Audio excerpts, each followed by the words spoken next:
నీ తల్లిదండ్రులు నీ మీద కోపించినప్పుడు నీ మీద వాత్సల్యత లేదని అనుకోకు. మా వాడు అంటూ ఉంటాడు ఎప్పుడు కూడా, మా అక్కనైతే ఏమండవు, నేను బయటికి వెళ్ళిపోయిన తర్వాత అంటాడట. మా అక్కనైతే ఏమండవు, నన్ను మాత్రం తెగతీడతాడు మా నాన్న అంటాడట. ఇంకో విషయం తెలుసా, ప్రేమ ఎవడి మీద ఎక్కువ ఉంటుందో వాడినే తిడతారు. స్తోత్రం కలుగునుగాక. హల్లెలూయా. ప్రియులరా, ఇవన్నీ 100కి నిజ సత్యాలు ఇవన్నీ.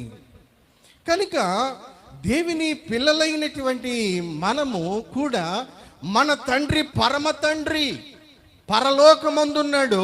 మనము అడిగేటువంటి వాటికన్నా, ఊహించు వాటికన్నా అత్యధికముగా ఇచ్చే దేవుడు ఆయన.